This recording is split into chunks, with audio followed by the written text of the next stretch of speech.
Cold water jerkbait tactics. Let's talk about it on today's Googan Lab. Welcome back, everybody. It's getting cold and it's time to start thinking about winter time fishing. And jerkbaiting is a primary tactic for fishing in the winter. Why is it so good? Because jerkbaits pause. They suspend.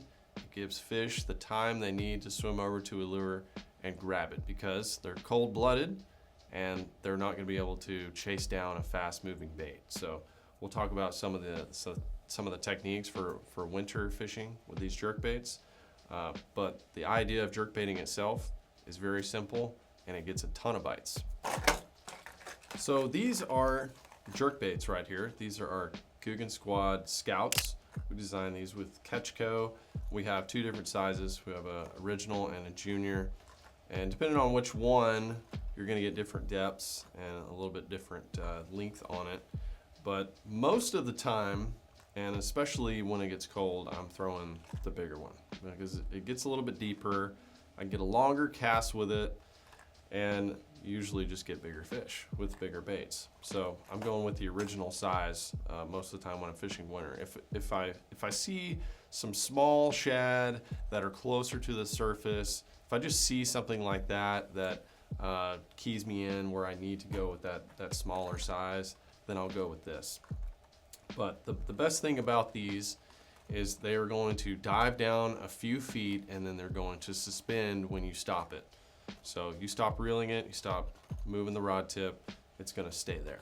So jerkbaits are really effective because of the colder water and things are moving slower overall, but also shad, when it gets really cold, will sometimes die. If we get a bad cold front, they'll actually, you'll see thread fins twitching at the surface, they're dying, they'll turn kind of a pink color sometimes, and a jerkbait represents that very well. So it's one of the best things that you can throw in those types of conditions. So where should you fish a jerkbait? Well, in wintertime fishing, I always like to be close to deep water. So whether you're around a creek channel or even if you're just walking a bank and there's a deeper spot that's close to the bank, that's the spot I'm going to fish a jerkbait.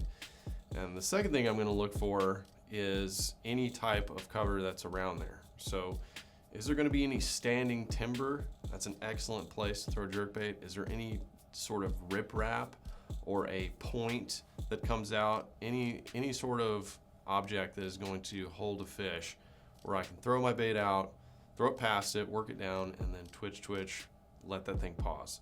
So we have other videos on jerkbait talking about the cadence and things like that, but where you should fish a jerkbait is anywhere that has some deep water close by where you know the fish are suspending on that cover.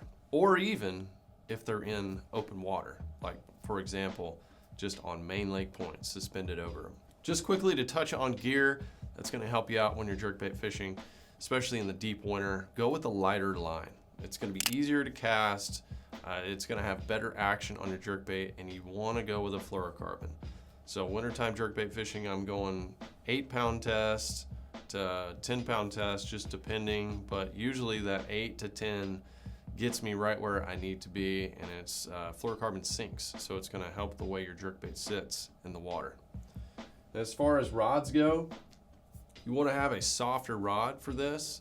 So this is gonna be a medium power rod right here that I like to use. This is our Twitch rod, and it's a little less than 7 foot, and that's because you're working this thing towards your feet. So you don't want to be hitting the water, hitting the side of the boat, hitting the ground. This is going to allow you to work the bait with the rod tip down, keeping that bait twitching, going down, not up towards the surface. And the action of it is going to allow you to cast it out there, and also when those fish get pinned, not to lose them. So the main difference in fishing a jerkbait in early fall or summer to going into winter fishing is your pauses.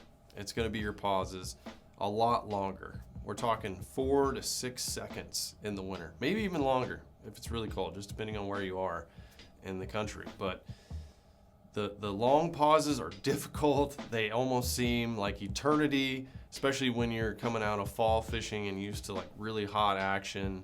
Fish may be schooling at the surface, fishing a jerkbait. Going into winter where they may be sitting in 10 foot and you're twitching it down 4 to 6 foot, and it just takes them a long time to get up here because they're so cold. And if you don't slow down, you're just not gonna catch nearly as many fish. So it's so important to slow down. 4 to 6 seconds on your pauses, twitch, twitch, pause, wait, twitch, pause, just mix up your cadence. But the main thing is have a slow retrieve. Another little tip, if you don't already have round bend trebles like we do here on our Googan Squad Scouts, switch to a round bend, because when those fish are really cold and they might not get the best bite on it, having one of those extra wide gap hooks, those hooks that kind of bend back in, that are really good for summer fish and fall fish when their mouths are looser and they're more aggressive, it keeps them pinned better. The round bends tend to get a lot better hookups, and that's what you want in the winter. And you don't lose near as many fish in the winter because A, they're not really jumping as much, and B, their mouths are harder because of the water temperatures. So round bends on your jerkbaits is gonna help a ton. So that is jerkbait fishing in the winter. If you wanna stay tuned for more tips, subscribe right here to the Googan Lab. We'll see you on the next one.